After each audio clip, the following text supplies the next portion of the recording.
flushed away. It's been a while since I've seen it, and instead of rewatching the generally liked movie, I thought I'd play the generally disliked video game. Because someone has to, I guess, and this has gotten a lot of requests over the last few weeks. Despite the less than ideal Metascore, I went in with a pretty open mind. You never really know with these movie tie-in games, so how was it? Well, let's find out. So get on with it, motherfucker.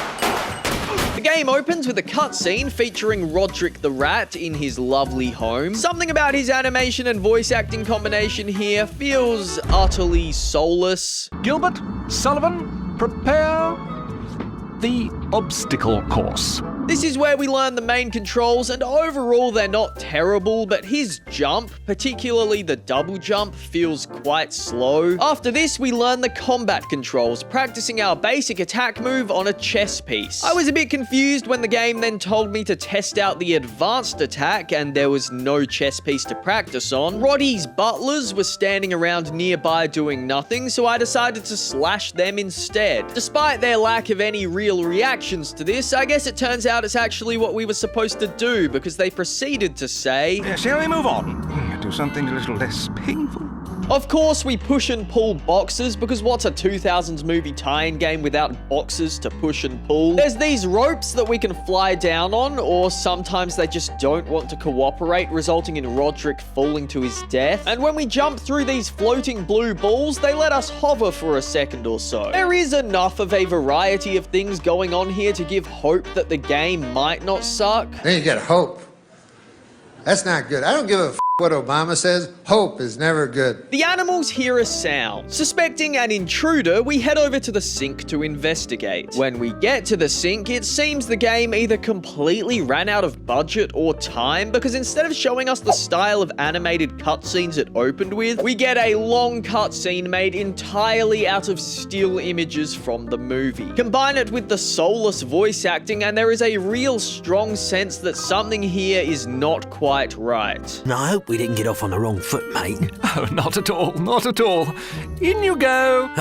Oh, you're one of the good ones. Through this bizarre cutscene, we watch as Roderick is flushed away down to the sewers, and it dawns on me that the game is now going to be in the sewers. Somehow, every one of these animated tie-in games seems to find a way to go to the sewers, but I can't even complain here. It's flushed away. That's the entire plot. Of course it's in the sewers. As compensation for being flushed down the toilet, we receive £100. What a treat. Down in the sewers, there's a load of junk that somehow found its way here, and there's this guy. The great flood is coming! Run away! Run as fast as you can!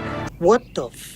This guy then tells us to go find 6 rare exotic flies. I have no idea why we accept this mission or what we stand to gain, but off we go. Time to go get 6 flies. The next chunk of game consists of a lot of platforming around the sewers and a lot of combat against these spiders. About the spiders, if someone can tell me why they only have 6 legs, that'd be great. Also, they are all identical. They all have the exact same character model and the same 2 or 3 lines they repeat upon death.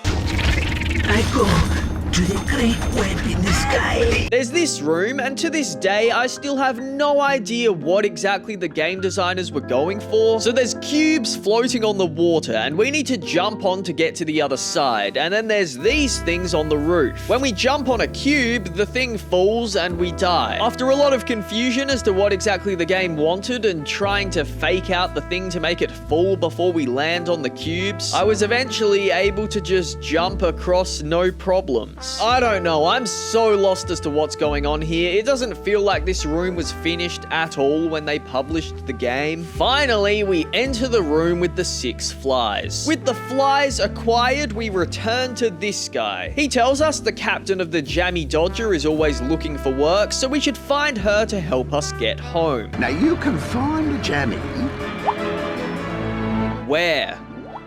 Now we switch characters to Rita, the other main rat from the movie. She delivers setup and plot exposition at an unprecedented rate. I mean, with that ruby, I can get the fuel and supplies I need for my holiday to tour the drains of Europe. And it's not like that bloated toad found it in the first place. Me dad found it and gave it to me.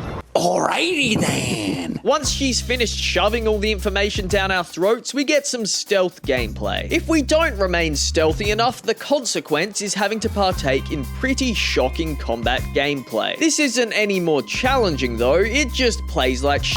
And then once she's done stumbling about, she can still mince through enemies no problems. Rita's main distinguishing feature is this grapple hook bungee cord thing. When we see one of these blue hook circles, we can sling over to it and drop down. It's alright, sometimes it's fun. Other times it creates moments where you're not too sure where you're supposed to go next, so you just spam the button until eventually the game latches onto one that was either hidden or not visible at all due to the game's camera angle. Let's talk about that, because it is abundantly clear the camera in this game was not given enough time or care to handle the various situations that arise. Like, there's this part where we do some platforming through moving cogs. We use the cutouts and shapes to stand on as the cogs rotate us up, but as you can see, the camera just gets stuck in the cog and we can't see a thing. Throughout this whole part of the game, I never felt like I could see the perspective I wanted to, and many of the deaths came from not having any idea where I was going. But nobody can see. So it'd be nice to see. God damn it! We sneak around the King Frog's bedroom. Remember, we are here to steal a ruby after all, which I honestly forgot amidst all the frustration. There's some big voice in his bedroom that keeps saying this. Shall be the dawning of the age of amphibians. Who is that? What's that all about? I feel like I keep asking you to explain stuff in the comments, but am I just losing my mind, or is this game as baffling as it feels for me? After stealing the ruby, we escape and have some on-rails jump to avoid the obstacles gameplay. You know I don't mind a bit of fast, free-flowing gameplay, except this isn't free-flowing because we lose momentum whenever we jump. It feels like the most obvious design choice to let us keep our momentum as we fly through the air, and it baffles me that they decided otherwise. Every other game I've played with a similar section of gameplay seems to understand this. Worlds collide as our two rats meet and escape on the Jammy Dodger. The premise of this section is that we're being chased and have to boat away as fast as possible to avoid getting caught, but the longer this went on, the more I started to suspect there wasn't actually anything chasing us. So I stopped the boat and waited for about 5 minutes. Lo and behold, nothing happened. We're not being chased, there's no threat. What's the point? It's here that I realized the tragedy of the flushed away game. Every aspect feels so rushed, from half of the cutscenes being still images, to all of the spiders being the same identical guy, to the camera not being ironed out, to the jumping momentum not functioning as it obviously should, or the boat chase not having a chaser. It's sad, really, because the pieces are here for a potentially fun